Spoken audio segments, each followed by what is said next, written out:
My locker wouldn't open. 3 tries before the combination finally clicked. My fingers clumsy with exhaustion I could feel in my bones. The hospital had been running at capacity all week, which meant everyone worked double shifts whether they wanted to or not. I wanted the paycheck. Needed it, actually. With rent due in 5 days, and my account showing numbers that made my stomach twist, I pulled my jacket from the hook, catching my reflection in the small mirror inside. Hollow eyes stared back at me. When had I started looking this worn down? I closed the locker before I could answer that question. Hair pulled back in a messy bun that had started neat 12 hours ago. The white t-shirt I'd changed into hung loose on a frame that had lost too much weight too quickly. I'd stopped buying groceries 3 weeks ago. Easier to grab whatever the hospital cafeteria was throwing out at shift change. Cheaper to skip meals entirely when the alternative was going home. Home. The word tasted bitter. That studio apartment in Queens wasn't home anymore. It was a cage, and Ryan held the key. I shouldered my bag and headed for the exit, nodding goodbye to Maria at the reception desk. She'd worked nights at Mount Sinai for 20 years, knew every nurse by name, always had a kind word. Tonight she looked at me with concern I pretended not to notice. "You okay, honey? You look pale." "Just tired. Long day." The lie came easily. I'd been practicing it for months. Outside, November wind cut through my thin jacket. I should have grabbed my heavier coat this morning, but Ryan had been passed out on it, reeking of whiskey and rage from whatever had set him off the night before. Better to freeze than wake him. The walk to the subway normally took 15 minutes. Tonight it felt like miles. Each step required conscious effort, my legs heavy and uncooperative. When had I last eaten? Yesterday morning, maybe. Half a protein bar from the vending machine. My stomach had stopped growling days ago, replaced by a hollow ache I'd learned to ignore. Rain started as I descended the subway stairs. Light at first, then heavier, soaking through my jacket before I reached the platform. Perfect. Just perfect. I stood shivering as water dripped from my hair, watching my breath fog in the underground chill. The platform was crowded despite the late hour. Manhattan never really slept, and neither did its subway system. Bodies pressed together, everyone trying to stay warm, stay dry, stay invisible in that particular way New Yorkers perfected. Don't make eye contact. Don't engage.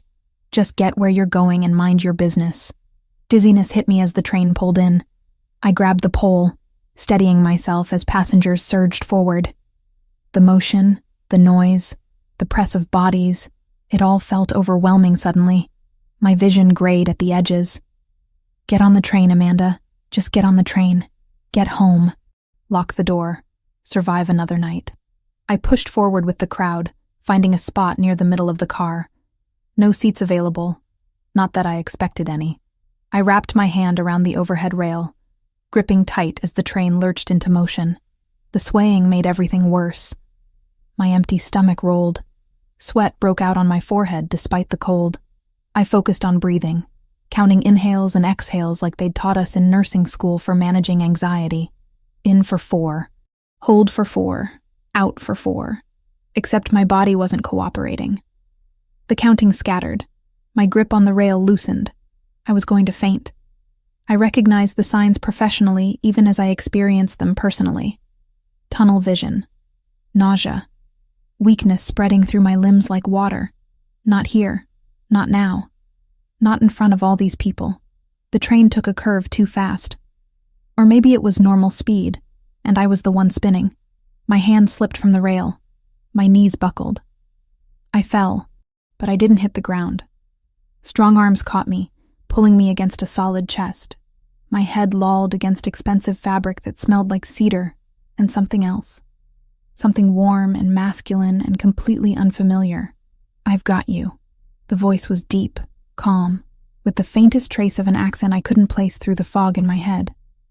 I tried to speak, to apologize, to explain that I was fine and didn't need help. But the words wouldn't come. My body had shut down, exhausted beyond function. Through half-closed eyes I saw him. Dark hair, sharp features, eyes so brown they were almost black, focused on me with an intensity that should have been frightening but somehow wasn't. He was tall, I realized, Even sitting, I could tell he was well over 6 feet, broad-shouldered in a black shirt and charcoal blazer that fit perfectly. "Miss, can you hear me?" His hand moved to my face, fingers gentle as they checked my pulse at my throat. "Professional. Careful." I managed a weak nod. That's when his gaze dropped to my arm. My jacket sleeve had ridden up when he caught me, exposing the inside of my forearm, exposing the bruises. His entire body went rigid. Those dark eyes fixed on the marks, 4 distinct ovals in yellow and purple. Finger-shaped, unmistakable. I saw recognition flash across his face. Not confusion or curiosity. Recognition. Like he'd seen this before. Like he knew exactly what those bruises meant. "Who did this?" His voice had changed. Still quiet. But there was steel underneath now. Something dangerous lurking beneath the surface calm. I pulled weakly at my sleeve, trying to cover the evidence. "I'm fine. Just clumsy. I fell at work." "You fell." He didn't believe me. The way he said it made clear he knew I was lying. "When's the last time you ate?" The question caught me off guard. Today. Earlier. Try again." He adjusted his hold on me, keeping me upright as the train continued its journey. "And this time, don't lie." Tears pricked my eyes. I didn't cry anymore. I'd trained myself out of it months ago. Learned that crying only made Ryan angrier. But something about this stranger's directness, the lack of judgment in his tone, cracked something inside me. "Yesterday," I whispered. "Maybe." He muttered something under his breath in another language. Italian, maybe. Then he spoke over my head to someone I couldn't see. "Marco, bring the car to the next stop. We're getting off. Wait." I tried to push away from him, to stand on my own. I don't even know you. My name is Alessandro Rinaldi." He said it like it should mean something to me. When I just stared blankly, something that might have been approval flickered in his eyes. "And right now, what you need is food, water, and somewhere safe to recover. I can provide all 3. I have to go home."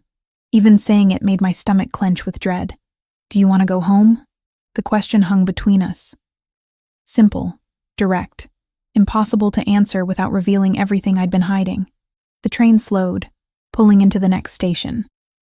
Alessandro stood smoothly, lifting me like I weighed nothing, one arm under my knees, the other supporting my back. I should have protested, should have demanded he put me down. Instead, I let my head rest against his shoulder, too tired to fight. "This is kidnapping," I mumbled. "This is helping." He stepped off the train onto the platform. There's a difference. A man appeared beside us. Tall, broad, with a face that suggested he'd been in his share of fights. He wore a dark suit and an earpiece, moving with the kind of alertness I associated with security guards or bodyguards. "Car's waiting, sir." His accent was thicker than Alessandro's, definitely Italian. "Good. Let's go." They moved through the station with purpose, Alessandro carrying me while Marco cleared a path ahead. People stepped aside automatically. Whether from Alessandro's commanding presence or Marco's intimidating bulk, I couldn't tell. Probably both. The rain was coming down in sheets when we emerged onto the street. A black SUV idled at the curb, windows tinted so dark I couldn't see inside. Marco opened the rear door, and Alessandro slid in, still holding me. "Wait." I tried one more time to protest as the door closed, sealing us inside. "You can't just... I don't... breathe." Alessandro settled me on the seat beside him, his hand steady on my shoulder. "You're safe. That's all that matters right now." Safe. When was the last time I'd felt safe? The car pulled into traffic. I watched streetlights blur past through the window, my mind struggling to process what was happening. I should be terrified. This was every warning I'd ever received about strangers and danger and trusting the wrong person. But as Alessandro retrieved a bottle of water from somewhere and pressed it into my hands, as he draped his jacket over my shivering shoulders, as his dark eyes watched me with concern rather than threat, I couldn't find the fear I knew I should feel. "Drink slowly," he instructed as I fumbled with the cap. Small sips. The water was cold and perfect. I hadn't realized how thirsty I was until the first swallow. I wanted to gulp it down, but his hand on the bottle kept me from drinking too fast. "Where are we going?" My voice sounded stronger now. The water was already helping. "My home. I have a doctor on call who'll examine you." "I'm a nurse. I don't need a doctor." "Nurses make terrible patients." There was almost warmth in his tone. "You know that as well as I do." He wasn't wrong. I'd seen enough nurses ignore their own health while caring for everyone else. The SUV turned onto Park Avenue, pulling up to a building that screamed money. Doorman. Marble lobby visible through glass doors. The kind of place I'd never afford in 10 lifetimes. I looked down at my wet clothes, my dirty sneakers, my bruised arm still partially visible. Then at Alessandro in his expensive clothes and confident demeanor. "I don't belong here.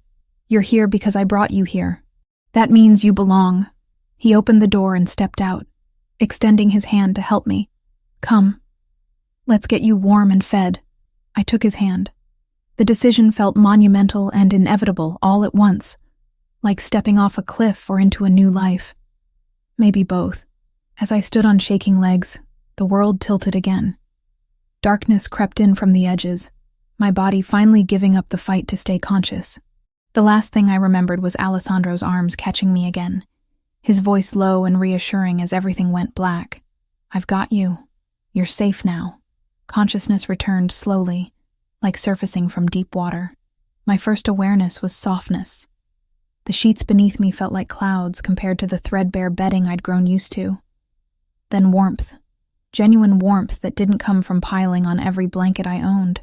Finally, light filtering through my eyelids, gentle and amber rather than the harsh glare of my apartment's single bulb. I opened my eyes to unfamiliar surroundings. High ceilings, cream-colored walls with subtle gold accents, a chandelier that looked like it belonged in a museum. The bed I lay in was easily king-sized, piled with pillows in shades of blue and ivory. Heavy curtains framed windows that showed a skyline view I recognized as Manhattan, but from a height I'd never experienced. Where was I? Memory crashed back. The subway. Fainting. Strong arms catching me. Dark eyes studying the bruises on my arm with recognition that made my stomach twist. Alessandro Rinaldi. I sat up too quickly, and the room spun. My hand went to my head, finding my hair loose and slightly damp. Someone had removed my wet jacket. I was still in my t-shirt and jeans, but my sneakers were gone, placed neatly by the door. A knock sounded before I could panic further. The door opened to reveal Alessandro carrying a silver tray. He'd changed from the blazer into a simple black sweater, sleeves pushed to his elbows. In daylight, or what passed for it through the curtains, I could see him more clearly. Mid-30s, maybe. Sharp cheekbones and a strong jaw. Hair dark enough to be almost black, styled back but with a few strands falling forward. And those eyes, brown so deep they appeared black in certain light, currently watching me with careful attention. "You're awake. Good." He set the tray on the nightstand. "How do you feel?" "Confused." My voice came out hoarse. "What time is it?" "Just past noon. You've been asleep for about 12 hours. He poured tea from a delicate pot into a matching cup. "Dr. Vincent examined you last night after you lost consciousness. With your permission, of course." "I don't remember giving permission. You were semi-conscious but responsive. I asked if you'd allow a doctor to check you over." You nodded. He handed me the cup. "Chamomile with honey. It'll help." I took it, the warmth seeping into my palms. "What did he find?" Alessandro pulled a chair closer to the bed and sat, maintaining a respectful distance. "Severe dehydration, malnutrition. Your blood pressure was dangerously low." He paused, his gaze steady. "Multiple contusions in various stages of healing, indicating prolonged physical trauma." My face burned. Having a stranger, even a doctor, examine my body while I slept felt violating. But underneath the embarrassment was relief that someone finally saw, that the evidence existed beyond my own experience of it. I should go. I set the cup down, moving to stand. "Where?" The question was gentle but firm. "Back to whoever gave you those bruises. It's not your concern. You made it my concern when you fainted into my arms on a subway train." He leaned forward slightly. "I'm not trying to trap you here, Amanda. but I am asking you to stay until you're strong enough to make decisions from a place of health rather than desperation. How do you know my name? Your hospital ID was in your bag. Mount Sinai. Nurse Amanda Turner, 27 years old. He stood, moving to the window. I took the liberty of calling the hospital this morning. Told them you were ill and wouldn't be in for your next shift. Your supervisor, Maria, seemed worried, but understanding. I should have been angry at the presumption. Instead, I felt grateful someone had handled the details I hadn't had energy to consider. Why are you doing this? The question came out quieter than I intended. Alessandro turned back to me, and something in his expression shifted, became almost vulnerable. When I was 12, my mother was killed by her boyfriend. He beat her regularly for years. She hid it from everyone, including me, until the night he went too far. His jaw tightened. I recognize the signs, Amanda. The weight loss, the fear, the bruises in places usually covered. I couldn't save my mother, but I can make sure you have the option she never got. A safe place to recover and decide what comes next. The raw honesty in his words cracked something inside me. This wasn't pity. It was understanding born from lived experience. Just for today, I whispered. I'll stay just for today. That's all I'm asking. He gestured to the tray. Eat. Rest. We'll talk more later if you want. He left, closing the door quietly behind him. I stared at the tray. Toast with butter and jam. Fresh fruit. The tea steaming gently. Simple food, but more than I'd seen in weeks. I ate slowly, my shrunken stomach protesting even small amounts. The bread was fresh, probably from some bakery I'd never be able to afford. The strawberries were sweet and perfect. Each bite felt like luxury. A soft knock came as I finished. An older woman entered, her silver-streaked hair pulled into a neat bun. She wore simple clothes but moved with quiet competence. Miss Amanda, I'm Lucia. I manage Mr. Rinaldi's household. Her accent was Italian but softer than his. I've brought you some clothes. Yours were still damp from the rain. She set a folded stack on the dresser. Soft pants in charcoal gray. A cream sweater that looked incredibly comfortable. Fresh undergarments still in packaging. The bathroom is through that door. There are towels and toiletries. Take your time. She smiled warmly. I'll prepare something more substantial for lunch when you're ready. Thank you. The words felt inadequate. After she left, I made my way to the bathroom. It was larger than my entire apartment bedroom. Marble surfaces. A shower with multiple heads. A bathtub that could fit 3 people. Towels so plush they felt like hugging clouds. I showered, letting hot water wash away days of grime and exhaustion. The soap smelled like lavender. The shampoo left my hair feeling clean for the first time in weeks. I stood under the spray until the water ran cold, then dried off with those impossible towels. The clothes Lucia brought fit perfectly. The sweater was cashmere, soft beyond description. I caught my reflection in the mirror. Still too thin, still showing signs of exhaustion, but cleaner. Less haunted, maybe. I found my way downstairs, following the sound of voices. The penthouse opened into a massive living area with floor-to-ceiling windows overlooking Central Park. Furniture in earth tones. Art on the walls that was probably worth more than I'd make in my lifetime. Everything tasteful and elegant without being ostentatious. Alessandro stood near the windows, phone to his ear, speaking rapid Italian. He saw me and wrapped up the conversation quickly. Better? He asked. Much. Thank you. I gestured to the sweater. For the clothes. For everything. Lucia has soup ready. I hope you like minestrone. We ate in a dining room that was somehow both formal and comfortable. Lucia served soup with fresh bread, then disappeared with the same quiet efficiency she'd shown earlier. Alessandro didn't press for conversation, letting me eat at my own pace. This is incredible, I said after the third spoonful. Rich vegetables and beans in a tomato broth that tasted like someone's grandmother had been cooking it for hours. Lucia's been with my family for 20 years. She refuses to share her recipes. A slight smile touched his lips. Even with me. Smart woman. We fell into conversation naturally. He asked about my work, and I found myself talking about nursing, about why I'd chosen it, about the satisfaction of helping people on their worst days. He listened with genuine interest, asking questions that showed he was really hearing me. "You light up when you talk about it," he observed. "That's rare. Most people tolerate their work. You love yours." "I used to want to be a doctor," I admitted, "but my father got sick right after I graduated college. Medical bills piled up. By the time he passed, I had debt and no energy left for medical school.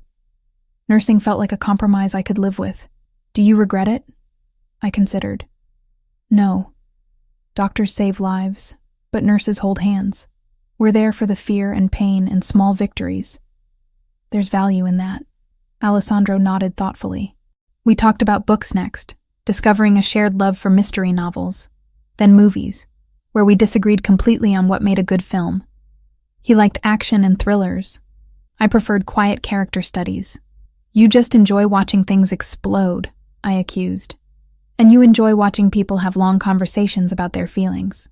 At least my movies have substance. Mine have entertainment value." We were both smiling, and I realized with surprise that I was relaxed. Actually relaxed, not performing the careful management of mood I'd mastered with Ryan. The day passed in that strange, suspended way. Lucia brought tea in the afternoon. Alessandro worked in his study while I read a book from his extensive library. We had dinner together, talking about nothing and everything. By the time evening arrived, exhaustion pulled at me again, despite sleeping so long. My body was still catching up. "You should rest," Alessandro said, noticing me stifle a yawn. "Tomorrow you'll feel stronger." I made my way back to the guest room, changed into the soft pajamas Lucia had somehow procured, and climbed into that cloud of a bed. Sleep came quickly. Too quickly. The dream started the way it always did. Ryan's voice, low and dangerous. "Where have you been?" The smell of whiskey on his breath. His hand closing around my arm, fingers digging into the already tender bruises. "You think you can just leave? You think anyone else wants you? Please, I just worked a double shift." My voice in the dream, small and scared and hating itself for both. "Liar." His other hand rose, and I saw it coming but couldn't move, couldn't escape. I screamed. The sound ripped from my throat, tearing me from sleep into darkness. My chest heaved. Sweat soaked the pajamas.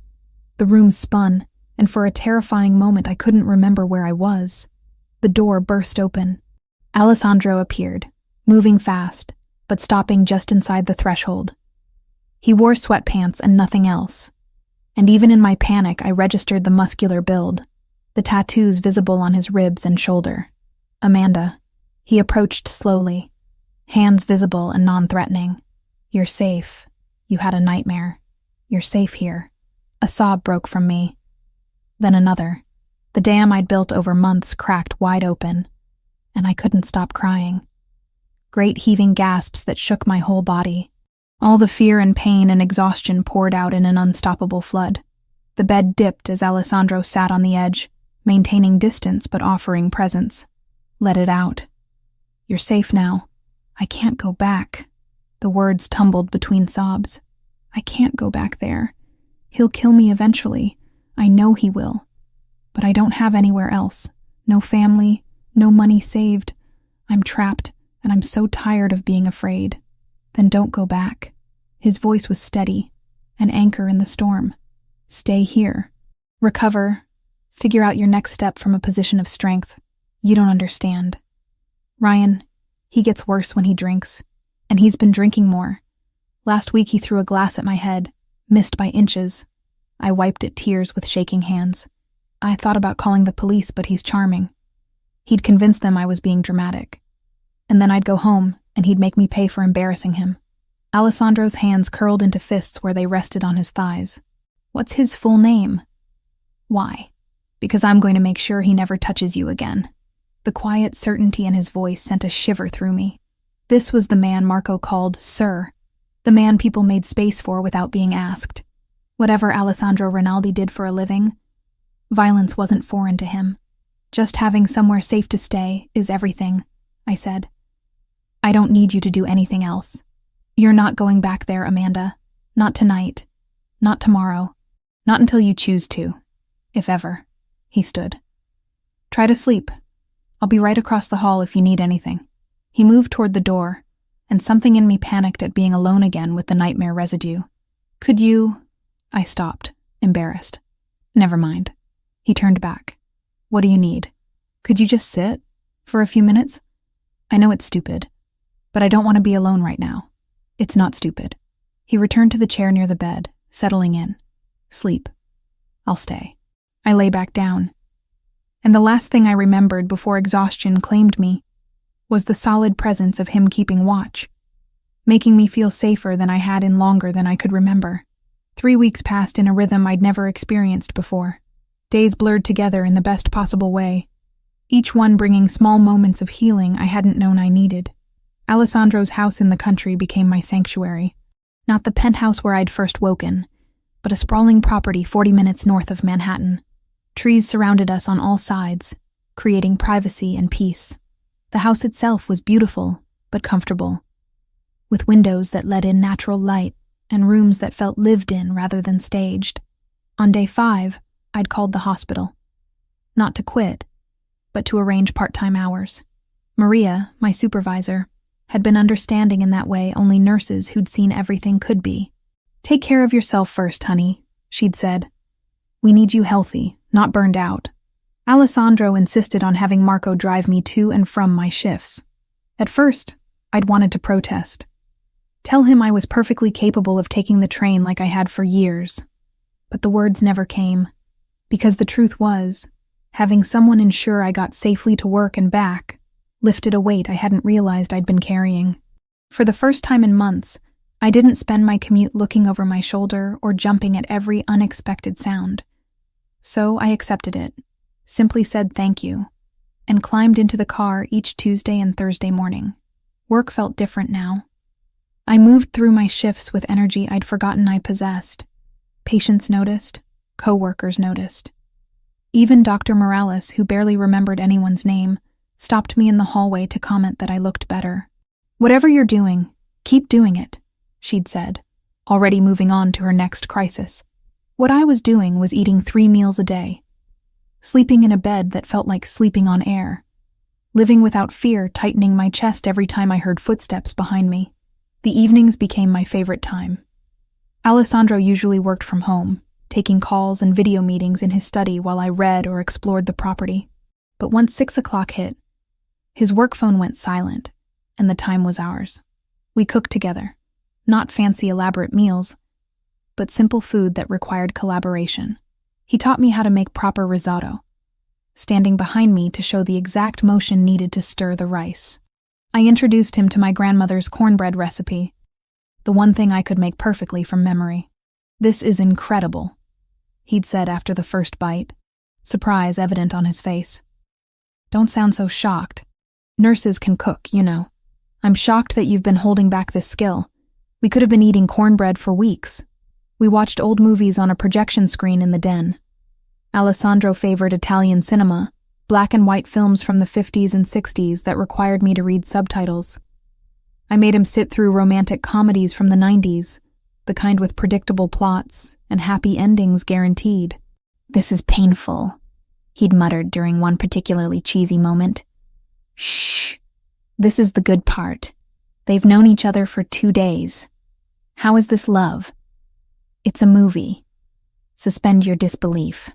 But he'd stayed, watching until the inevitable kiss and happily ever after.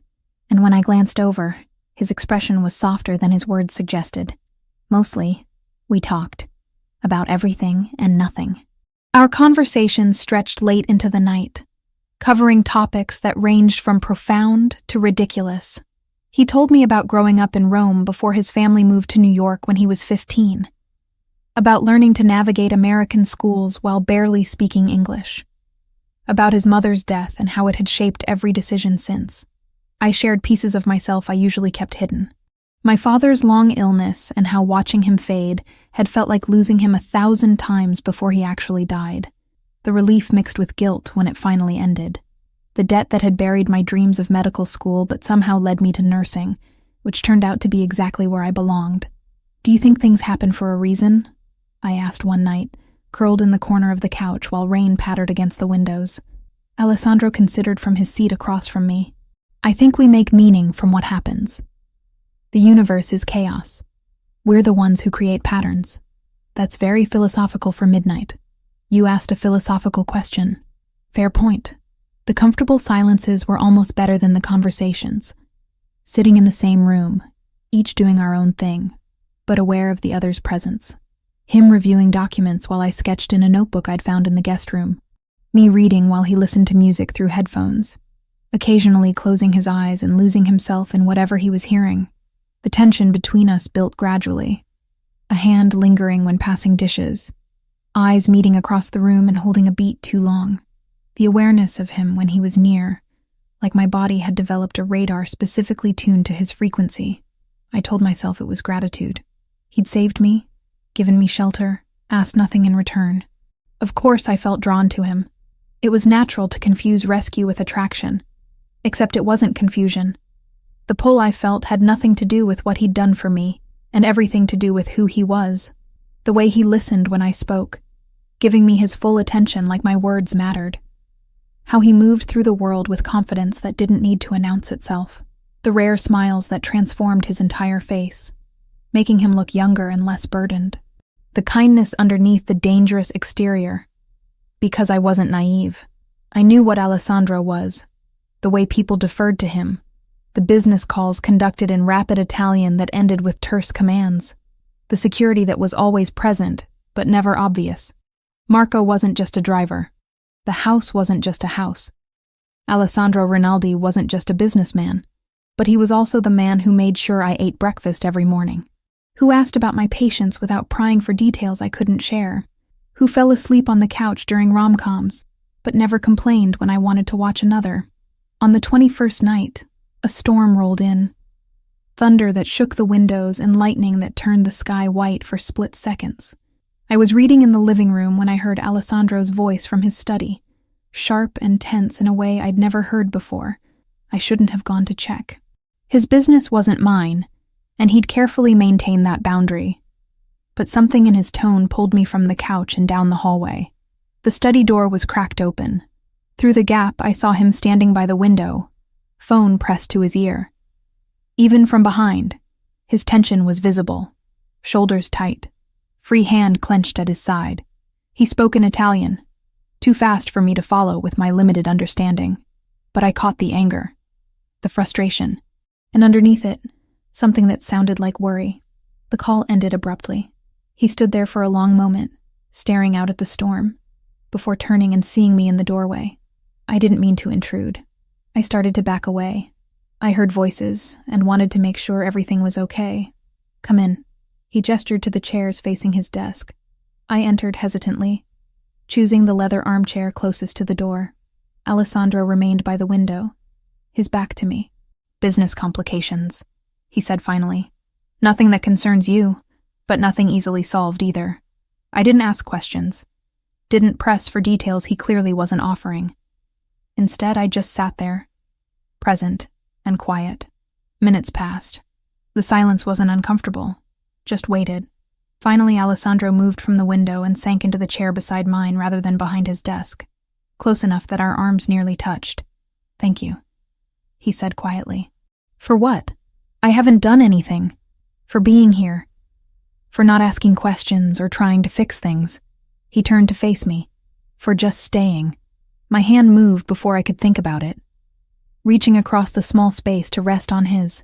His fingers were warm, slightly rough at the tips. They closed around mine immediately, holding on like I was anchoring him. Whatever it is, you'll handle it, I said. You're good at that, handling things. What makes you think so? Because you handled me, and I wasn't exactly easy. A small smile touched his lips.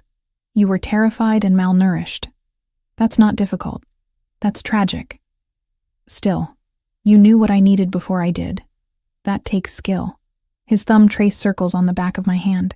The touch sent warmth up my arm and into my chest. Amanda. He didn't finish the sentence. Didn't need to. Whatever he was about to say hung between us, as tangible as the storm outside. I leaned closer. Just an inch, maybe less. Testing. Offering. Alessandro's free hand came up to cup my face, his palm warm against my cheek. His eyes searched mine, Asking a question, I answered by closing the remaining distance. The kiss was soft, careful. His lips moved against mine, with a gentleness that made my chest ache. Nothing rushed or demanding. Just connection, pure and simple. When we broke apart, his forehead rested against mine. I shouldn't want this. You're healing. You need time, not complications. Maybe you're exactly what I need. My hand slid to his chest, feeling his heartbeat racing under my palm. Maybe we're what we both need. Amanda, I'm not a good man. The things I do, the life I lead, I don't care about that right now. I care about this, about you and me in this moment. He kissed me again, deeper this time, but still controlled. Like he was restraining himself, afraid of pushing too far too fast. I understood. After Ryan's bruising grabs and forceful demands, Alessandro's careful attention felt revolutionary. We moved upstairs together, his hand never leaving mine. My heart pounded as we entered his room, larger than the guest room but just as tastefully decorated. The bed dominated the space, and I felt a flutter of nervousness mixed with anticipation. Alessandro stopped at the foot of the bed, turning to face me. We can stop any time. Just say the word, and we stop. I know. I need you to know you're safe. Always safe with me. The earnestness in his voice, the obvious concern for my comfort, made me fall a little bit more. I know. I repeated. I trust you. What followed was tender in ways I hadn't known intimacy could be. Alessandro paid attention to every reaction, every breath, every subtle signal. When I tensed, he slowed. When I relaxed, he continued. His hands were gentle but confident, learning what I liked through trial and patient observation. Afterward, lying in his arms with my head on his chest, I felt complete silence in my mind for the first time in years. No anxious thoughts about saying the wrong thing. No calculations about how to keep the peace. Just quiet contentment. You're thinking, Alessandro murmured, his fingers tracing patterns on my shoulder. Just that I'm happy. Is that allowed? More than allowed. Required, actually. I have very strict policies about happiness in this house. I smiled against his skin. Strict policies. That sounds very you. I'm a man who appreciates order. Control freak, you mean. Organized. There's a difference. We lay there as the storm gradually passed, replaced by the gentler sound of steady rain. Eventually, sleep pulled at me, and I drifted off, feeling safer than I ever had. Morning came softly. Sunlight filtered through curtains I didn't remember closing. Alessandro's side of the bed was empty, but I could hear sounds from somewhere downstairs. I found one of his t-shirts draped over a chair and pulled it on before padding downstairs barefoot. The kitchen smelled like coffee and something sweet. Alessandro stood at the stove, spatula in hand, wearing sweatpants and nothing else. Classical music played from a speaker on the counter. You cook breakfast too? I leaned against the doorframe watching him. He glanced back, and the look in his eyes when he saw me in his shirt made warmth pool in my stomach. I cook many things. You've only seen a fraction of my skills. Humble, too. Always. He plated what turned out to be French toast, adding fresh berries and a dusting of powdered sugar. Sit. Eat. We ate at the small table in the breakfast nook, knees touching under the surface. The food was perfect, and I told him so between bites. My mother taught me, he said. She believed everyone should know how to cook, regardless of gender. Said it was a survival skill. Smart woman. She was. His expression turned thoughtful. She would have liked you. You have the same stubborn independence she had. After breakfast, we moved to the couch with fresh coffee. The morning stretched ahead with no obligations, no schedule to keep. Alessandro pulled me against his side, and I settled in comfortably.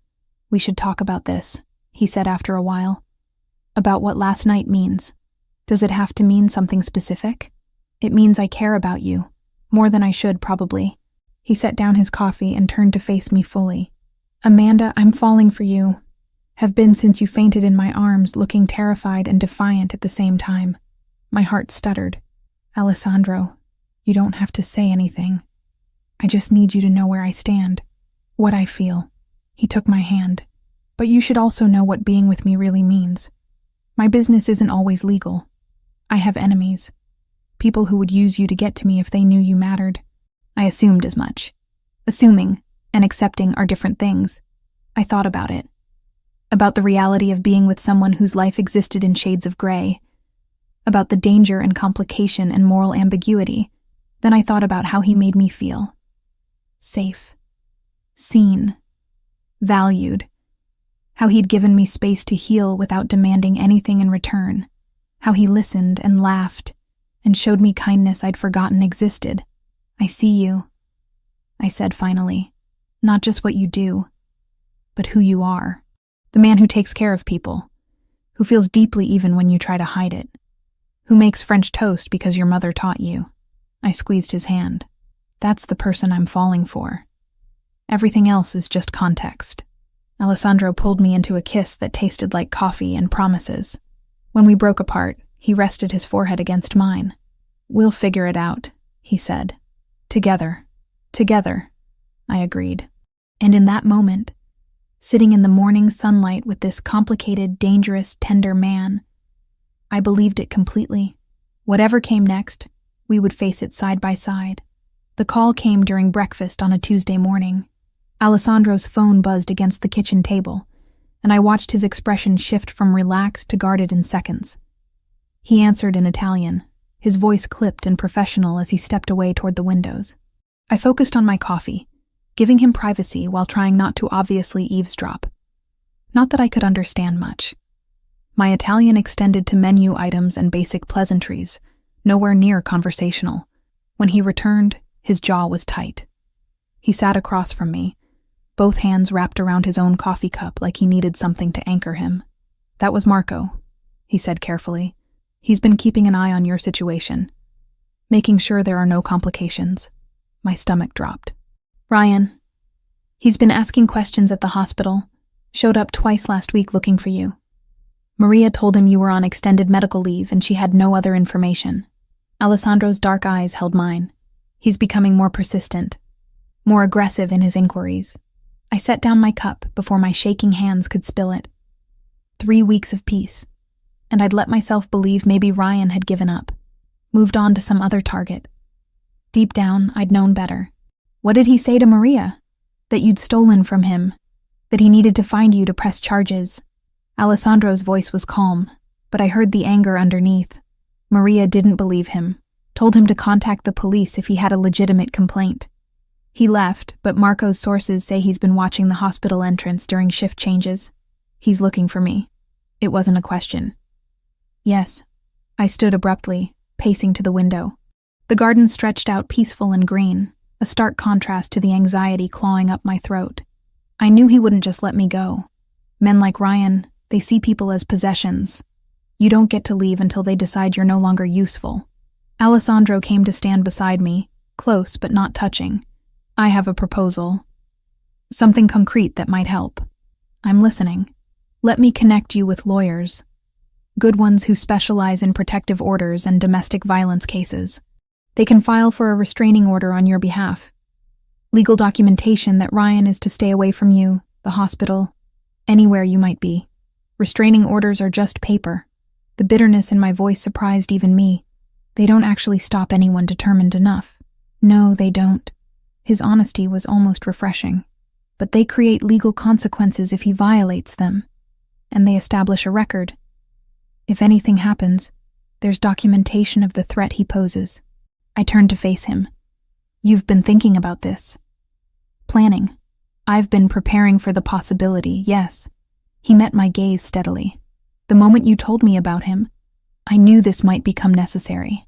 I wanted to have options ready when you needed them. In the past, someone planning around me without my input would have felt controlling, suffocating. But Alessandro wasn't deciding for me. He was providing tools and letting me choose whether to use them. Okay, I said. Call the lawyers. Let's file for the restraining order. Something like relief flickered across his face. You're sure? I'm tired of running. Tired of being afraid. If there's a legal option, I want to take it. I straightened my shoulders. What do I need to do? Within hours, Alessandro had arranged everything. The lawyers, a woman named Rebecca Hale, and her associate David Foster, drove out to meet us that afternoon. They were professional, efficient, and most importantly, kind. Rebecca sat across from me at Alessandro's dining table, her tablet open and ready. I need you to tell me everything. Every incident of abuse, every threat, every time he made you feel unsafe. It's going to be uncomfortable, but the more detail we have, the stronger the case. So I told her. About the first time Ryan hit me, 8 months into our relationship when I'd forgotten to pick up his dry cleaning. How he'd apologized profusely afterward, brought flowers, sworn it would never happen again. About the escalation, the patterns, the way he always found reasons to blame me for his violence, the glass he'd thrown, the nights he'd kept me awake interrogating me about imagined infidelities, the control over money, over my schedule, over everything. Rebecca took notes, her expression neutral but her eyes compassionate. Alessandro sat beside me, silent support I hadn't asked for but desperately needed. This is a strong case, Rebecca said when I finished. Multiple incidents, documented injuries from the hospital, witnesses who can attest to your fear. We'll file the petition tomorrow morning. There'll be a hearing within 2 weeks, probably sooner given the immediacy of the threat. Will I have to see him? My voice came out smaller than I intended.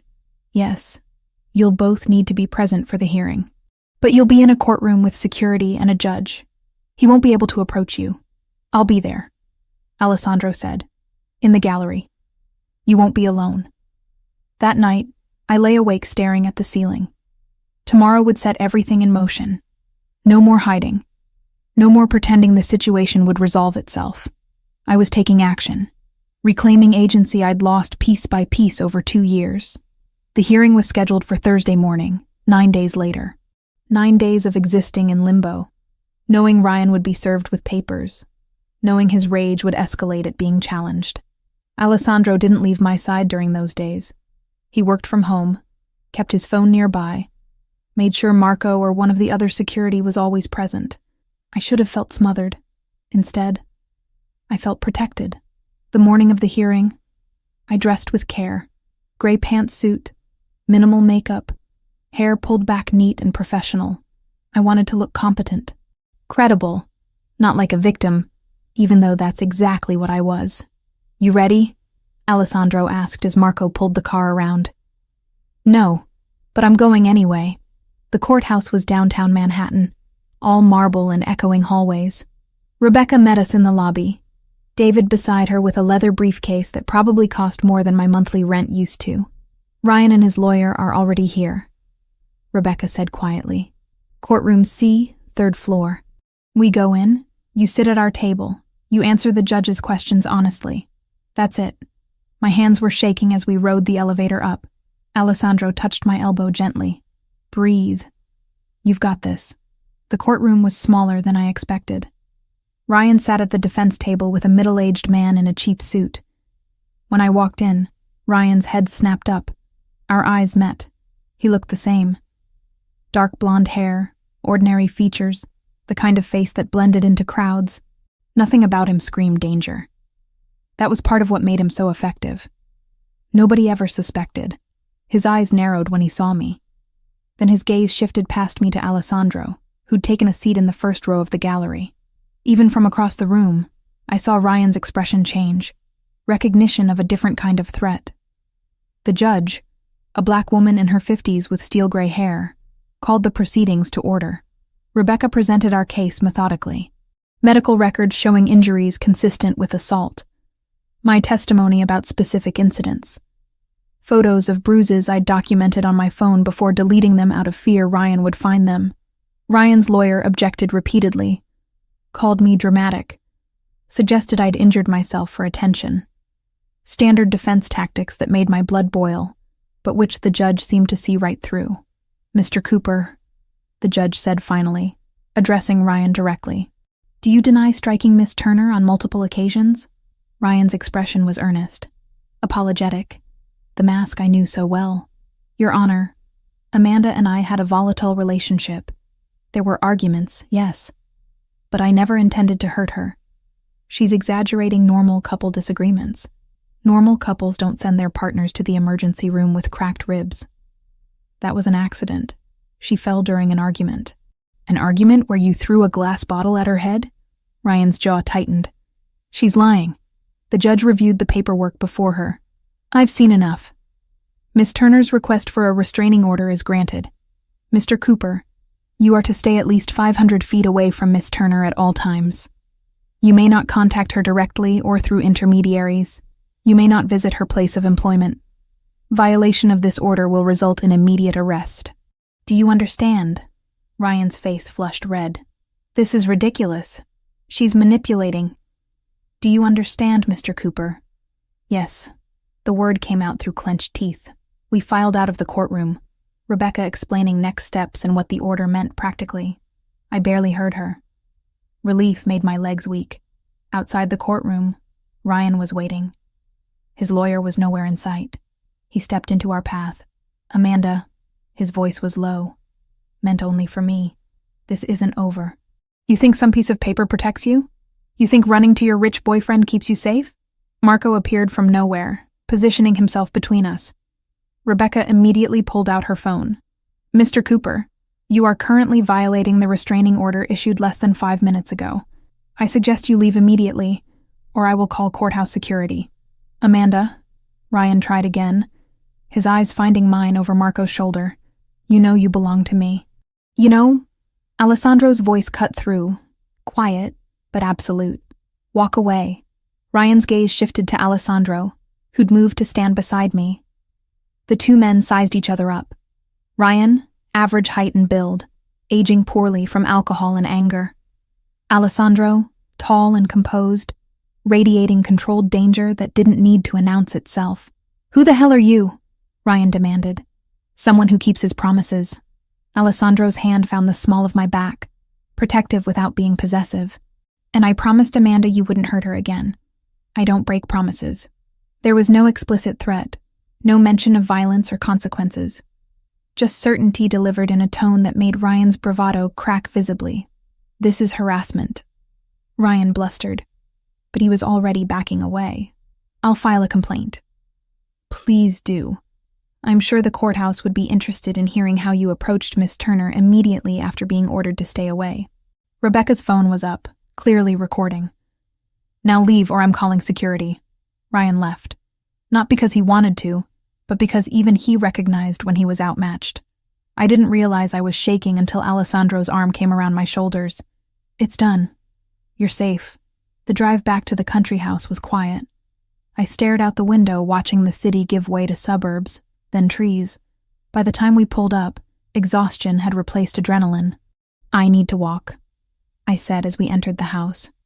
Clear my head. I'll come with you. We walked through the garden in silence, following the stone path that wound between flower beds Lucia tended with obvious care. The late afternoon sun filtered through tree leaves, creating patterns of light and shadow on the ground. Thank you, I said finally, for being there today. For everything. You don't need to thank me. Yes, I do. You didn't have to help me. You chose to. That matters. Alessandro stopped walking, turning to face me. Amanda, you matter. What happens to you matters to me. I know we haven't known each other long, but these past weeks, he trailed off, seeming to search for words. You've brought something into my life I didn't know was missing. Peace. Actual peace. Not just absence of chaos. My throat tightened. You gave me safety, space to remember who I am without fear. You're remarkable. His hand came up to cup my cheek, thumb brushing along my cheekbone.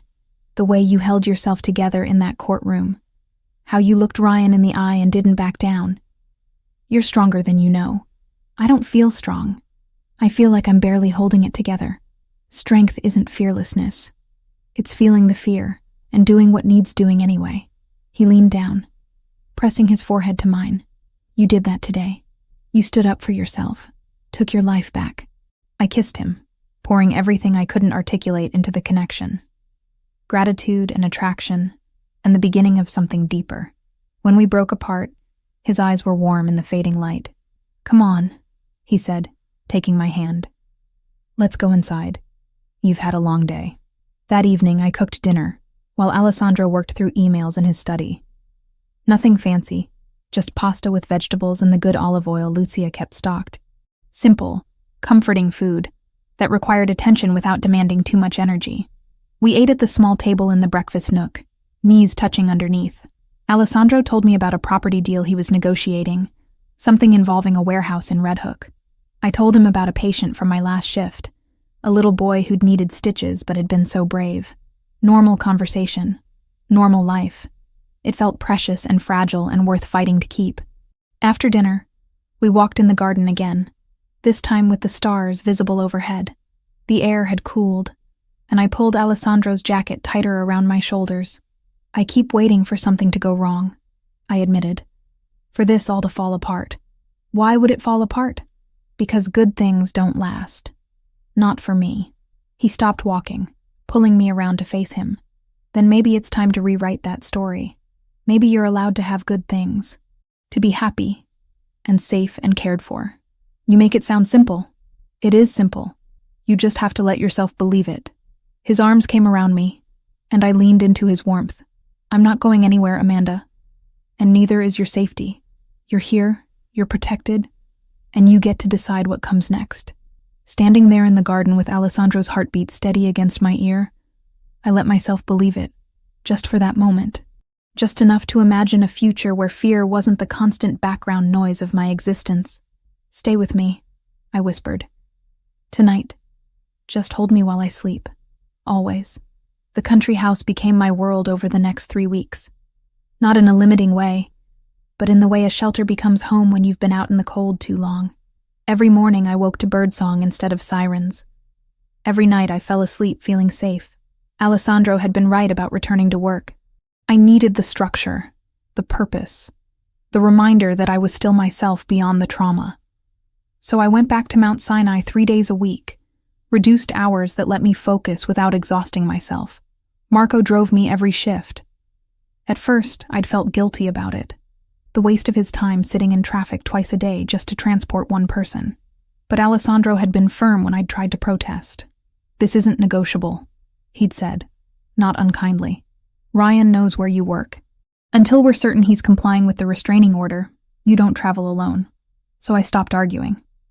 Climbed into the black SUV each Tuesday, Wednesday, and Thursday morning. Marco never made conversation unless I initiated it, seemingly content with silence and whatever he listened to through his earpiece. The drive became meditative, time to prepare mentally for the shift ahead. Work itself felt different now. I moved through my rounds with energy I'd forgotten I possessed. Patients responded to it. Mrs. Kowalski in 412 actually smiled when I brought her medications. Little Jamie in pediatrics asked if I could be his nurse every day because I didn't seem sad anymore. Out of the mouths of 7-year-olds with broken arms. Maria cornered me during a rare quiet moment at the nurse's station. Whatever you're doing, keep doing it. You look like yourself again. I feel like myself again. Good. She squeezed my shoulder. We need you healthy and whole. This job takes enough without you giving pieces you can't afford to lose. The evenings became sacred. Alessandro typically finished work by 6, emerging from his study with that particular looseness in his shoulders that meant he was done thinking about business for the day. We'd gravitated toward cooking together without planning it, just a natural rhythm where one of us would start something and the other would join in. You're doing it wrong, I said one night, watching him massacre an onion. There's no wrong way to chop an onion. There absolutely is. You're creating chaos. I took the knife from his hand, demonstrating the proper technique. Consistent pieces, even cooking. You're very bossy in the kitchen. You're very incompetent with vegetables. But he was grinning, and so was I. And when he wrapped his arms around me from behind to watch my hands work, the domesticity of it made my chest ache in the best way. We cooked pasta with seasonal vegetables, roasted chicken with herbs from Lucia's garden. Simple food that tasted better because we made it together. Meals eaten at the small table in the breakfast nook, knees touching underneath, conversation flowing easily. After dinner, we'd migrate to the den. Alessandro had a weakness for Italian cinema from the 50s and 60s, black and white films with subtitles and complicated plots. I introduced him to my comfort movies, romantic comedies he pretended to hate, but watched without complaint. This is unrealistic. he commented during one particularly cheesy scene. Nobody falls in love in 3 days. It's a movie. The whole point is escapism. Escapism from what? Logic? From reality. Sometimes we need stories where everything works out perfectly. He was quiet for a moment, his arm draped along the back of the couch behind me. Is that what you need? Perfect endings? I need hope that things can work out. That's what these movies give me. I glanced at him. Why? What do your movies give you? Perspective. Reminder that humans are complicated, that love and loss and redemption are universal experiences regardless of language or era. That's surprisingly profound for someone who pretends not to have feelings. I have feelings. I'm just selective about showing them. Lucky me, then. His hand found mine, fingers interweaving. Very lucky. Most nights we talked until late. Conversations that started about nothing and wandered into everything. Alessandro told me about his early years in New York, the culture shock of American schools, learning English by watching television and reading newspapers obsessively. I shared memories of nursing school, the terror of first clinical rotations, the moment I'd realized I was exactly where I belonged. We avoided certain topics by unspoken agreement. He didn't ask about Ryan beyond checking that I felt safe. I didn't ask about the details of his business beyond what he volunteered. We existed in this bubble where the outside world's complications couldn't quite reach us. Until one night when they did. It had been raining all evening, the kind of steady downpour that turns everything gray and cold. I was curled in my favorite corner of the couch, reading a mystery novel Alessandro had recommended. Good thriller, less predictable than most. I heard his voice from the study, sharp, tense in a way that immediately put me on alert. He was speaking Italian, rapid and clipped, with an edge I'd never heard before. I set down my book and moved down the hallway. The study door was cracked open. Through the gap, I could see Alessandro at his desk, phone pressed to his ear, free hand running through his hair in obvious frustration. He saw me in the doorway, and his expression shifted, still tense, but softening slightly. He held up one finger, asking for a minute, and continued the conversation in a quieter tone. When he finally ended the call, he sat there for a long moment, staring at nothing. I knocked softly on the doorframe. Everything okay? Business complications. He stood, moving to the window that overlooked the rain-soaked garden. Nothing that concerns you. I could have left. Should have. Probably. Given him space to deal with whatever was troubling him. Instead, I walked into the study and settled into the chair beside his desk. I'm not asking for details, I said. But I'm here if you need someone to just be present. Alessandro turned from the window. In the low lamplight, the tension in his jaw was visible. The tightness around his eyes. You don't have to do this. Do what? Care about my problems. Your presence here doesn't obligate you to shoulder my burdens. I'm not shouldering anything. I'm just sitting here. I met his eyes steadily. Sometimes that's all someone needs. To not be alone with their thoughts. He studied me for a long moment. Something unreadable crossing his face. Then he moved to the chair beside mine, close enough that I could feel his warmth. There's a situation, he said carefully, with people I do business with. A disagreement about territory and responsibilities. Nothing immediately dangerous, but complicated. Requires delicate handling. Are you safe? Always. I'm very good at navigating these waters. He reached for my hand, his fingers rough and warm. But thank you for asking. We sat there in the quiet study, rain pattering against windows, his thumb tracing circles on my wrist. The touch was soothing, grounding. I realized with sudden clarity that this was what intimacy really looked like. Not just physical connection, but this. Presence without demands. Support without expectations. Amanda? He said quietly. Why are you really here?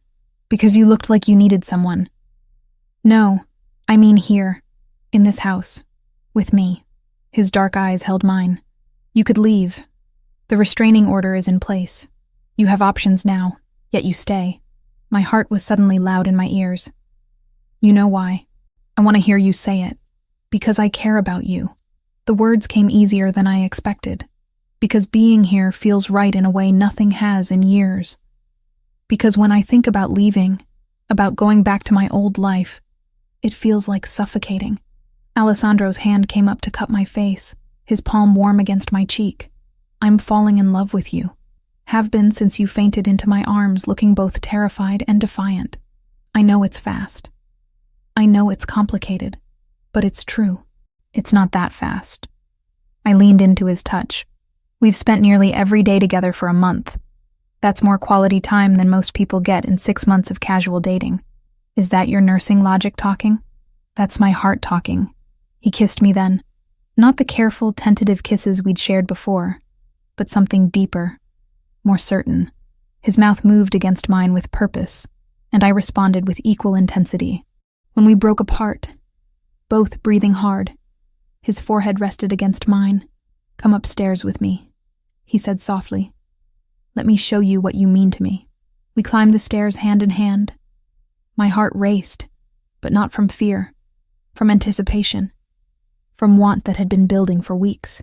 His bedroom was dimly lit from a single lamp. Alessandro turned to face me, his hands gentle on my shoulders.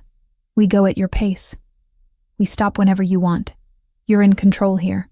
The consideration in his voice, the obvious care he was taking, made my throat tight with emotion. I trust you. What followed was tender in ways I hadn't known existed. Alessandro paid attention to everything. Every touch, every kiss placed with intention. When I tensed, he slowed. When I sighed, he continued. His hands learned my body with patience and focus, finding what made me gasp, what made me arch into his touch. There was no rush, no demand, just steady attention and building pleasure that eventually crested in waves that left me shaking and breathless. Afterward, we lay tangled together, my head on his chest, his fingers tracing idle patterns on my shoulder. The rain had softened to a gentle patter. Everything felt suspended and perfect. I trailed off, unable to find adequate words. Yes, it was. I could hear the smile in his voice. I mean it. I've never experienced anything like that. His arms tightened around me. Then we're just getting started. I woke to sunlight and the smell of coffee. Alessandro's side of the bed was empty, but I could hear sounds from downstairs. I pulled on his t-shirt from the night before and patted down to find him in the kitchen. He'd made French toast, fresh strawberries, coffee in the expensive machine that produced perfect espresso. He was barefoot in sweatpants, and the domesticity of it made me smile. "Good morning," I said from the doorway. He looked up, and the expression on his face when he saw me in his shirt was pure warmth. "Morning. Hungry?" We ate breakfast with our knees touching under the table. Easy conversation about nothing important. The normalcy of it felt precious. "We should talk," Alessandro said as we finished, "about what this means, where we go from here." "Okay, talk. I care about you deeply. More than I have for anyone in a very long time." He set down his coffee cup. "But you need to understand what being with me really means. My business, my life, it's not simple. There are risks, complications, people who would use you to get to me if they knew you mattered. I figured that out already. Figuring out and accepting are different things." His expression was serious. "I'm asking if you can accept the reality of who I am, what I do, the moral gray areas I operate in." I thought about it, really thought, about the man who'd caught me when I fainted, who'd given me shelter without demands, who'd helped me get a restraining order and made sure I was safe, who listened when I talked about work and made me laugh and touched me like I was something precious. "I see who you are," I said finally. "A man who protects people he cares about, who shows up when it matters, who's capable of tenderness and violence in equal measure." I reached across the table for his hand. "I'm not naive.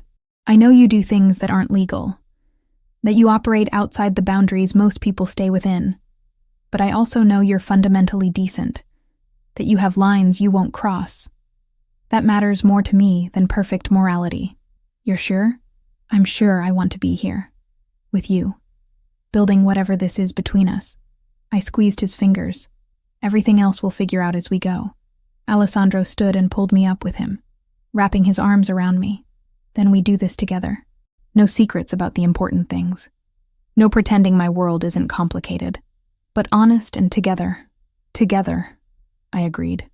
standing there in the morning sunlight, held by someone who saw all of me and wanted me anyway. I felt something shift into place. This wasn't the life I'd planned. It was better, more real, more mine. Whatever came next, we'd face it side by side. 2 months. That's how long I'd been living with Alessandro when everything changed again. I was finishing my shift at Mount Sinai, updating patient charts at the nurses' station, when Maria appeared beside me with an expression I'd learned to recognize. Concern mixed with protective anger. "Your ex is here," she said quietly, "downstairs in the lobby. Security called up to warn us." My hands froze on the keyboard. "Ryan? He's demanding to see you. Says it's urgent." Maria's jaw was tight. "I already called the number Alessandro gave me. His people are on their way." At the restraining order, Ryan was violating it, standing in my workplace, the one place he was explicitly forbidden from approaching. "Don't go down there," Maria continued. "Stay here until security arrives." But I was already standing, already moving toward the elevator bank. Not to confront Ryan, but to make sure he didn't come upstairs. The pediatric ward was on this floor. I wouldn't let him near vulnerable children. "Amanda, wait." Maria grabbed my arm. The elevator dinged. Marco stepped out, moving with that particular focused energy that meant business. Behind him, 2 other men in dark suits I recognized from Alessandro's security team. "Miss Turner." Marco's tone was respectful, but firm.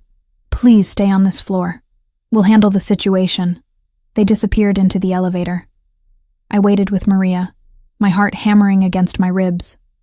Other nurses had noticed something was happening, whispering among themselves. I hated being the center of attention, hated that my personal crisis was disrupting the hospital. 10 minutes later, Marco returned. He's been removed from the premises. Police were called. He'll be arrested for violating the restraining order. Relief made my knees weak. "Thank you. Mr. Rinaldi is on his way. He asked that you wait for him." Alessandro arrived 30 minutes later, still in a business suit from whatever meeting he'd left to come here. He pulled me into a brief embrace right there in the hallway, not caring who saw. "Are you okay?" His hands framed my face, eyes searching mine. "I'm fine. Marco got here before Ryan made it upstairs." "Good." His expression was controlled, but I saw the anger simmering underneath.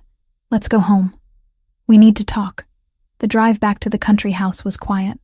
Alessandro held my hand, thumb tracing circles on my wrist in that soothing gesture I'd come to love. But his mind was clearly elsewhere, working through something. Once inside, he guided me to the living room. We sat on the couch, and he turned to face me fully. "Ryan violated the restraining order. He'll be arrested, likely tonight." Alessandro's voice was measured. "But a restraining order violation is a misdemeanor. He'll post bail. Be back on the streets within days." I know. I'd researched this.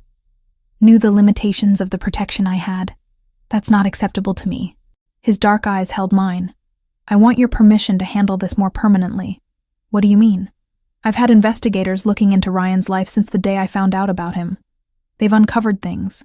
Financial crimes, corporate fraud, tax evasion." Alessandro leaned forward. "Real crimes with serious federal penalties. I can make sure the right evidence reaches the right people. Ryan goes to prison, not for hitting you, but for stealing from his employer and the government." I should have been shocked. Should have protested the moral ambiguity of manufacturing someone's downfall. Instead, I felt only cold satisfaction. How long would he go away for? 5 years minimum if convicted. Possibly more. "Do it."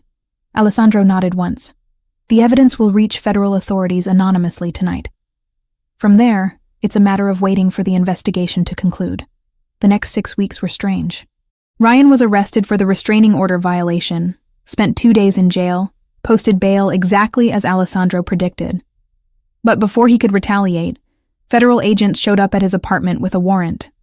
Corporate fraud, tax evasion, wire fraud. The charges kept mounting. I watched it unfold through news reports and updates from Rebecca, my lawyer. The evidence against Ryan was overwhelming. Bank records showing fraudulent transactions, tax documents with obvious discrepancies, email trails documenting his schemes, all delivered anonymously to the FBI, all completely legitimate evidence that Ryan had apparently been too arrogant to hide properly.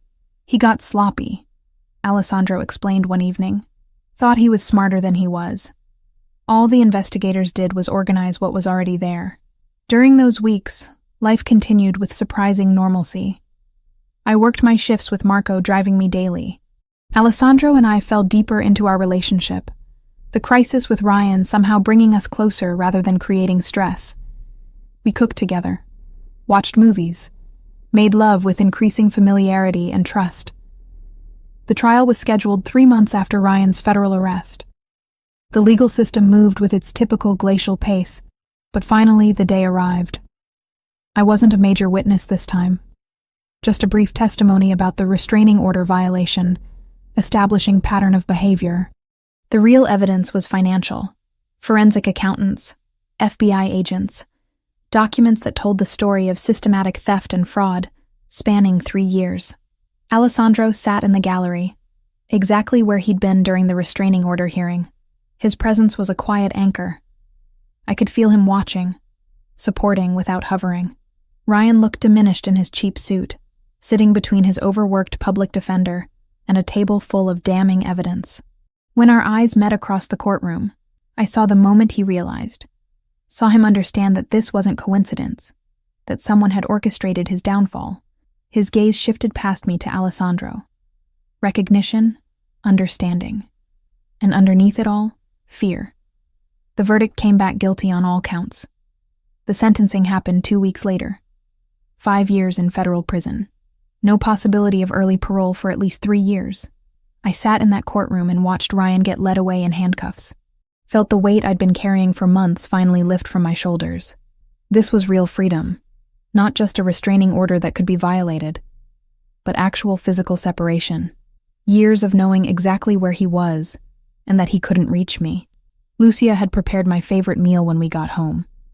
Pasta with vegetables and that incredible sauce she made from scratch.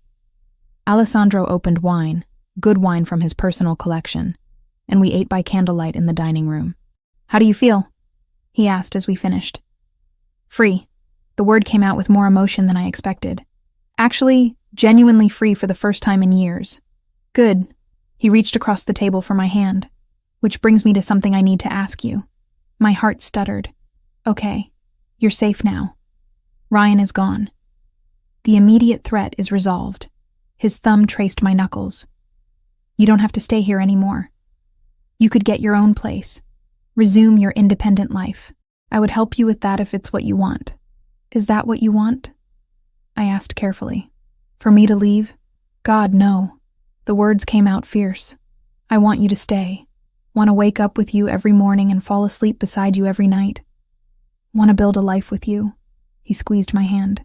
"But I need to know you're choosing to stay because you want to, not because you feel obligated or scared to leave."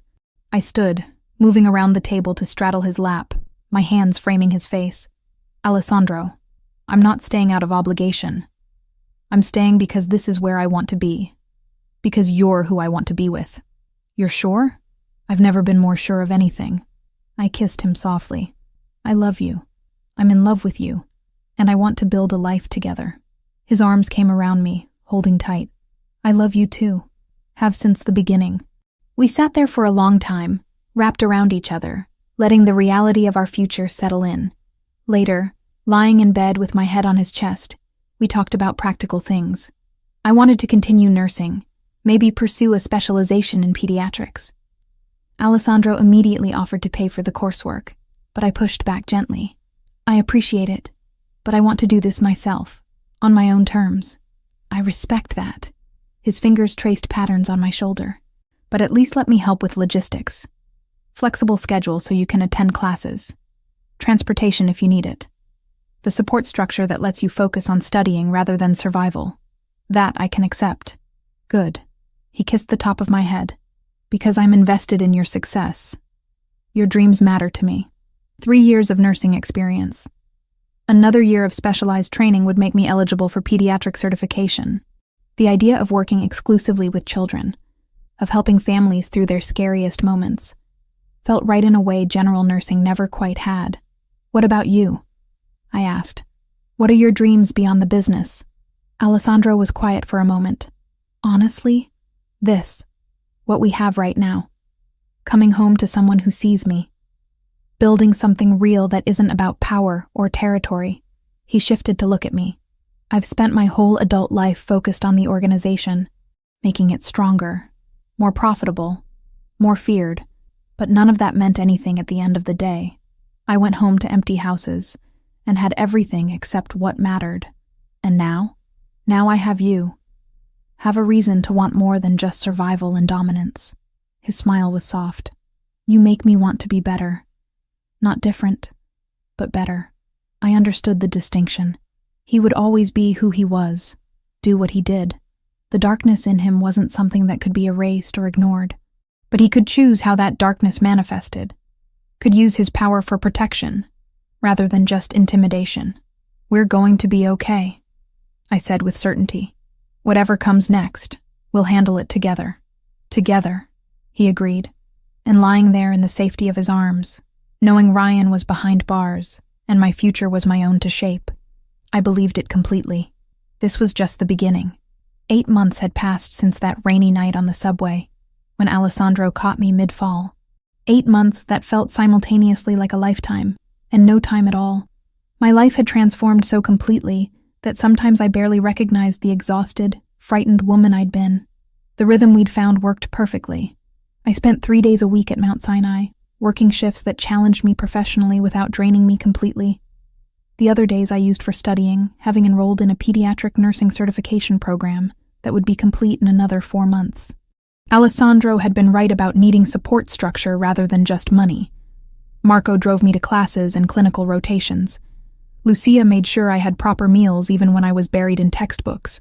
Alessandro created quiet space for me to study, never interrupting when my door was closed, but always available when I needed a break. We split our time between the country house and Alessandro's penthouse in the city. The country property remained our sanctuary, the place we retreated to for peace and privacy, but the penthouse had its own appeal. Waking up to sunrise over Central Park, walking to nearby restaurants for dinner, the energy of the city that I'd missed more than I'd realized. Tonight was different, though. Tonight I was meeting Alessandro's family, not his blood family he'd clarified when he'd first mentioned it. His mother was gone. His father had never been in the picture, and he had no siblings. But the people who comprised his inner circle, his most trusted associates and their families, they were family in every way that mattered. They're going to love you, Alessandro said as we dressed for the dinner. He was already in his suit, charcoal gray with a subtle pinstripe, adjusting his cufflinks with practiced ease. You don't know that. I studied my reflection, smoothing the emerald green dress I'd chosen. Simple, but elegant, hitting just above my knees. Alessandro had noticed it in my closet weeks ago, and mentioned how the color brought out my eyes. I'd remembered. I know my people. They'll see what I see. Someone intelligent, genuine, and completely unimpressed by the usual power games. Is that a compliment? It's the highest compliment I can give. He came up behind me, his hands settling on my waist. You're real, Amanda. In a world full of people performing for advantage, you're just yourself. That's rare. The dinner was at a restaurant in Tribeca, one of those places without a sign where you needed a reservation months in advance or the right connections. We arrived to find a private room in the back, a long table already populated with people who stood when Alessandro entered. I recognized Marco immediately, and Lucia, who must have come early to help with arrangements. The others were new faces. A man around Alessandro's age with salt and pepper hair and sharp eyes. A woman in her 40s wearing diamonds that caught the light with every movement. A younger couple, maybe early 30s, who watched Alessandro with obvious respect. Everyone. Alessandro's hand was warm on my back. This is Amanda Turner. Amanda. This is my family. Introductions flowed.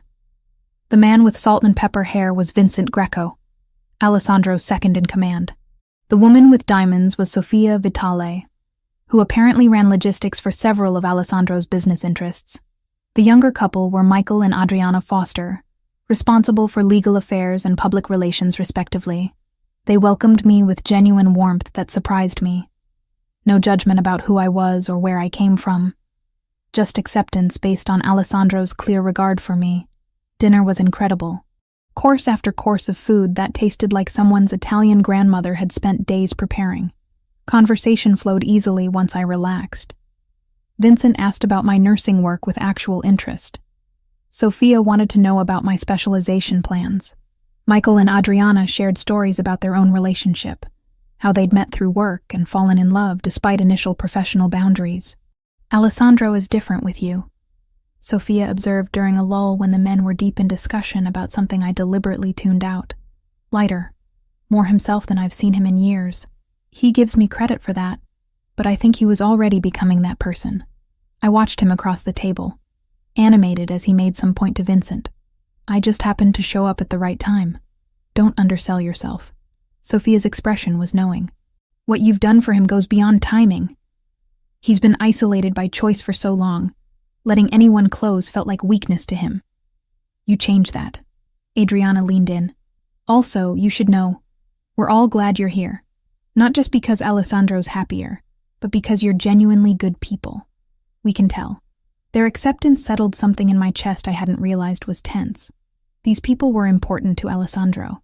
Having their approval mattered more than I'd wanted to admit. After dinner, we lingered over coffee and dessert. The conversation shifted to lighter topics. Travel recommendations, book suggestions, the kind of casual discussion that happens when people are comfortable with each other. Alessandro's hand found mine under the table, squeezing gently. When I glanced at him, his expression was soft with contentment. We said our goodbyes around 11. Hugs and promises to do this again soon. Lucia pressed containers of leftover food into my hands despite my protests. Vincent clasped Alessandro's shoulder with obvious affection. The drive back to the country house was quiet. I leaned against Alessandro's shoulder, processing the evening. That went well, I said finally. Better than well. They adore you. He kissed the top of my head, though I'm not surprised. You were exactly yourself, natural and warm without trying to perform or impress. They're good people. I wasn't expecting that. What were you expecting? I don't know. Maybe people who'd see me as a liability, or judge me for not being from your world. I shifted to look at him, but they just saw me as someone you care about. That was enough for them, because they trust my judgment, and because they can see what we have is real. The following weekend, Alessandro suggested we stay at the country house for 3 days. No work, no obligations, just us and whatever we felt like doing.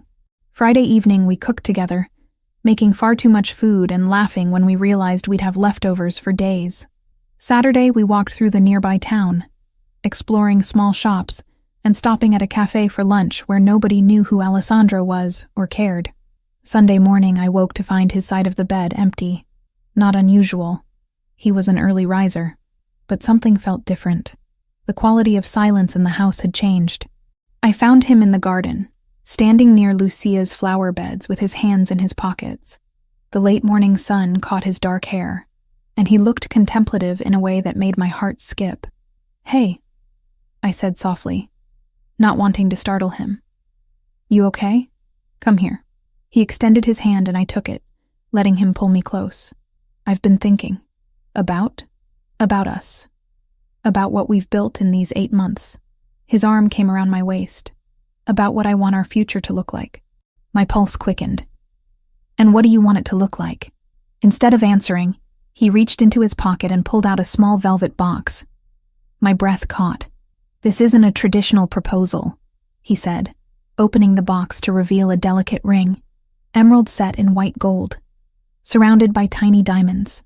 "I'm not asking you to marry me next month or even next year. I'm asking if you'll let me promise you a future. If you'll wear this as a symbol that we're building toward something permanent, at whatever pace feels right for both of us." The ring was beautiful. Understated, but clearly expensive. The emerald catching light like captured fire. "Alessandro, I love you, Amanda. I want to build a life with you. Want to wake up beside you every morning for the rest of my life. Want to support your dreams and share mine with you. Want everything that comes with forever." His dark eyes held mine. "But I know you're still healing, still finding yourself again. I don't want to rush you or pressure you. So this isn't an engagement. It's a promise. Of my intention. Of my commitment. Of my certainty that you're the one I want. Tears blurred my vision. You're sure? About me? About us? I've never been more sure of anything. I held out my left hand, watching as he slid the ring onto my finger. It fit perfectly, the emerald warm against my skin. I love you too, I whispered. And yes, to the promise, to the future, to all of it. He kissed me there in the garden with sunlight warming our skin and the scent of flowers in the air. When we broke apart, I was crying and laughing simultaneously. It's beautiful, I said, admiring the ring. How did you know my size? I may have borrowed one of your other rings and had it measured. His smile was slightly sheepish. Lucia was my accomplice. We spent the rest of the day talking about possibilities. Not concrete plans, but dreams. Maybe marriage in a year or two. Something small and intimate. Maybe children eventually. Though neither of us felt rushed. Maybe buying a house together that was truly ours rather than his with me added in. What made you decide now? I asked that evening as we sat on the back porch watching the sun set. Because I realized I didn't want to wait to tell you what you mean to me. Didn't want you to have any doubt about my intentions or feelings. He pulled me closer. You've transformed my life, Amanda.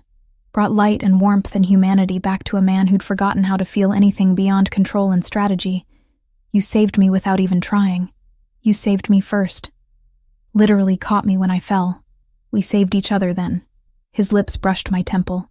And now we get to build whatever comes next together. Sitting there with the ring on my finger and Alessandro's arms around me, I thought about the journey that had brought us here. From that terrifying night on the subway to this moment of perfect peace. Every hardship, every fear, every moment of doubt had led to this. To love I never thought I'd find. To safety I'd stopped believing existed. To a future bright with possibility. Thank you, I said quietly. For what? For seeing me. For waiting for me to heal before pushing for more. For loving me exactly as I am. I turned to face him fully. You taught me that love doesn't have to hurt. That being protected and being free aren't mutually exclusive. That I deserve gentleness and patience and partnership. You taught me that power without purpose is empty. That the strongest thing I can do is be vulnerable with someone who matters. His hand came up to cut my cheek. You make me want to be better, Amanda. Not different, but better.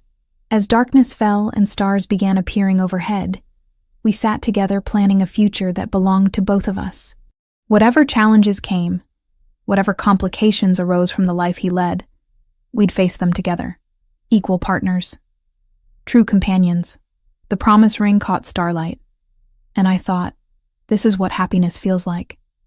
This moment. This man. This life we're building piece by careful piece.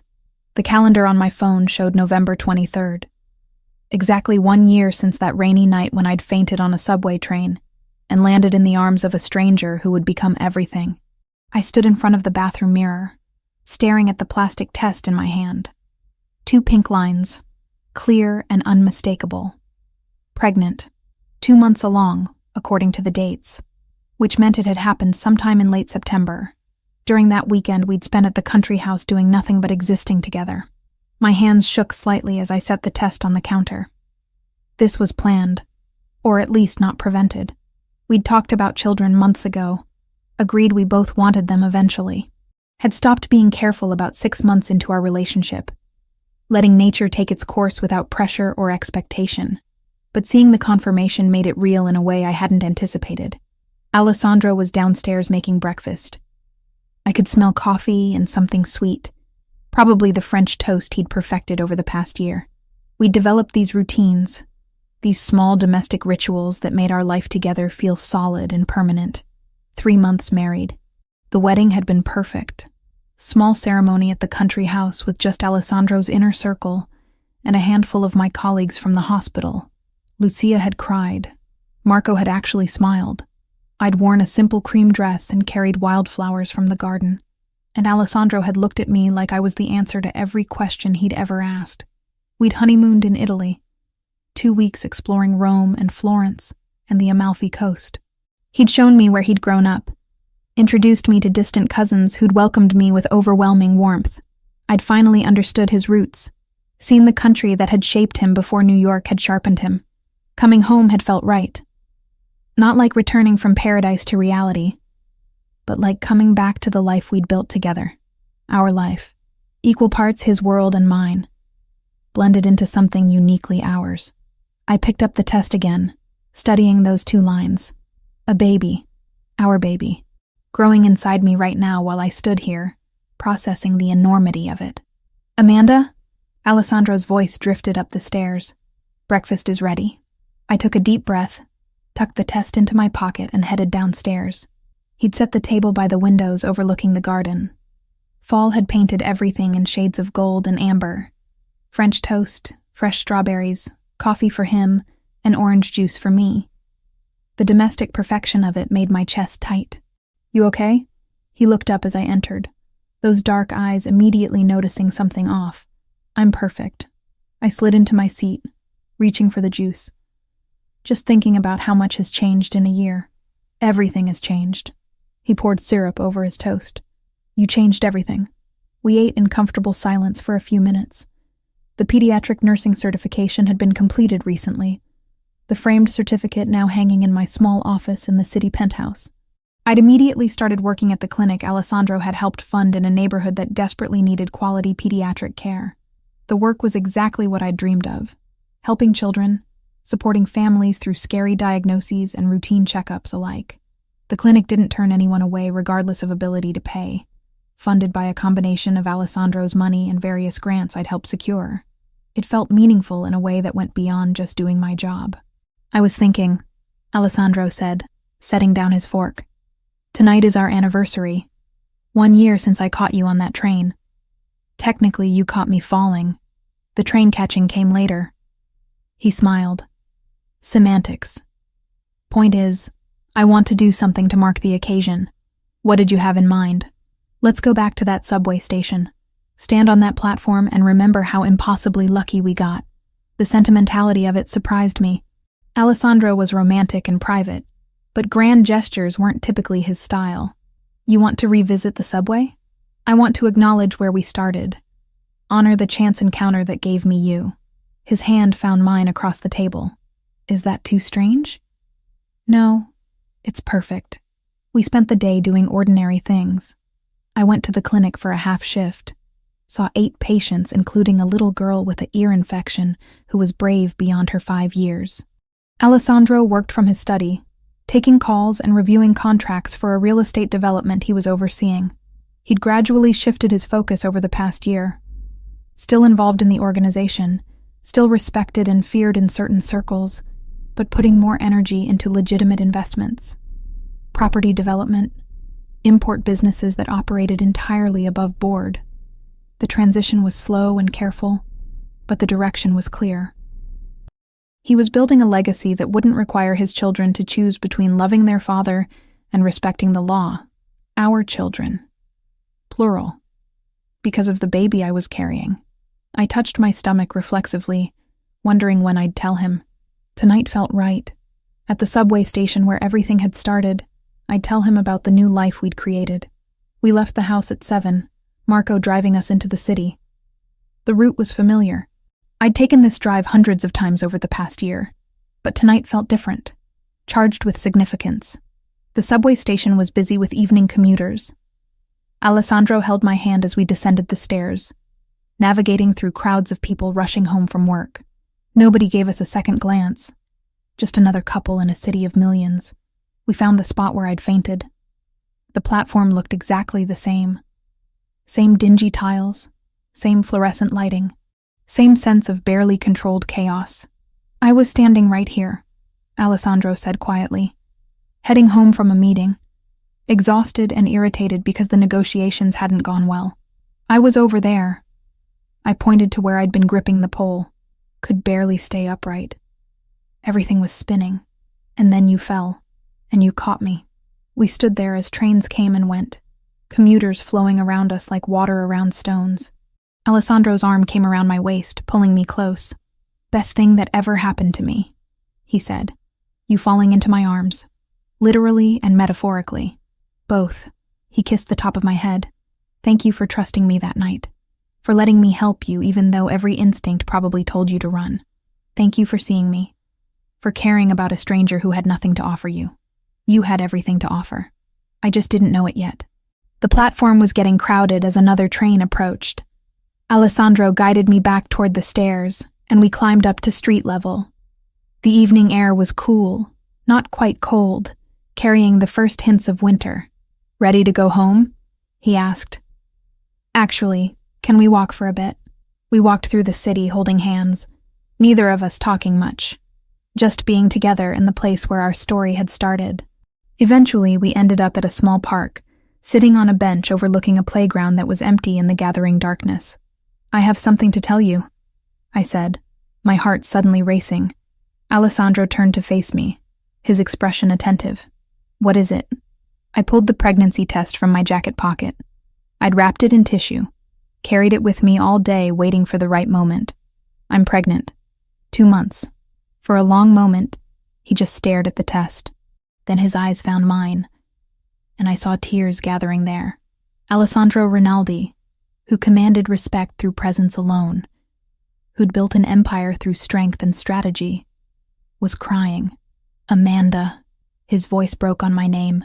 He pulled me into his arms, holding me so tight I could barely breathe. We're having a baby? We're having a baby. He laughed, the sound joyful and slightly hysterical. When did you find out? This morning. I wanted to wait until tonight to tell you. Our anniversary felt like the right time. It's perfect.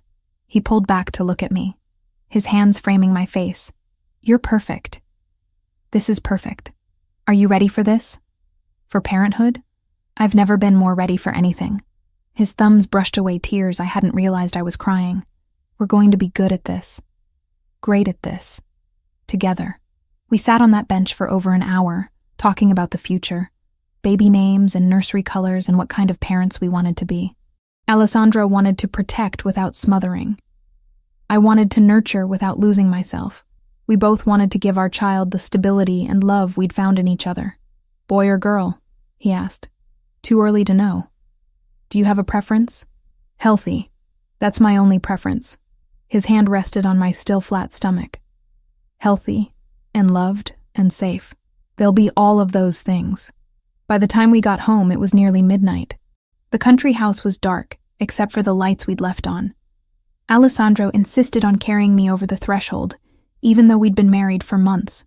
New beginning, he explained, setting me down gently in the foyer. New chapter. We stayed up late talking more about the pregnancy, doctor appointments and dietary changes and when to tell people. Alessandro wanted to tell everyone immediately. I wanted to wait until the first trimester was over, make sure everything was progressing well. We'll wait, he agreed. But I'm terrible at keeping secrets from my family. It's only a few more weeks. A few more weeks of me bursting with this news. You're cruel. You'll survive.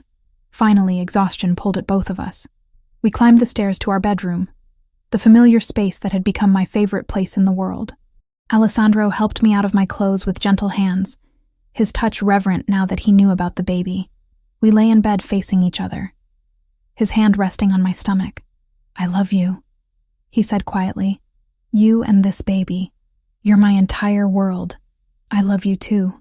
So much it scares me sometimes. Don't be scared. We're in this together. Forever. Sleep came slowly. My mind was too active, racing through everything that would change. But Alessandro's presence beside me, his hand warm on my stomach, grounded me. Whatever came next, we'd face it as partners, as a family. I woke before dawn to find Alessandro already awake, watching me with an expression of such tender love, it made my breath catch. Come on, he whispered.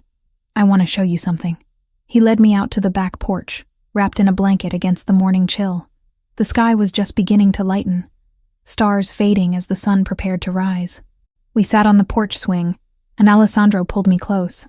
1 year ago, I caught a woman falling on a subway platform, he said as the first rays of light painted the sky pink and gold. I thought I was saving her. Didn't realize she was saving me right back. We saved each other. We did. His hand found mine, fingers interweaving. And now we get to create a whole new life together. Give this baby everything we didn't have growing up. Stability. Safety. Love that doesn't hurt. They're going to be so loved. I leaned into his warmth, watching the sun rise over the trees. So incredibly loved. The dawn broke full and bright, painting everything in shades of hope. 1 year ago, I'd been broken and terrified, running from a man who'd convinced me I was worthless. Now I was whole, safe, loved beyond measure, and growing a new life inside me. Alessandro's arm tightened around me as the world woke up around us. Birds singing, wind rustling through trees. The beginning of a new day, a new year, a new chapter. Thank you, I whispered. For what? For catching me when I fell. For seeing who I really was. For loving me back to life. Thank you for letting me. He kissed my temple. For choosing me. For building this life with me. For giving me a reason to be better. We sat there until the sun was fully risen, wrapped in each other in blankets and the promise of everything still to come. A baby on the way. A love that had transformed us both. A future bright with possibility. This was happiness. Not the absence of problems or the erasure of past pain, but the presence of love strong enough to face whatever came next. Together. Always together. The end.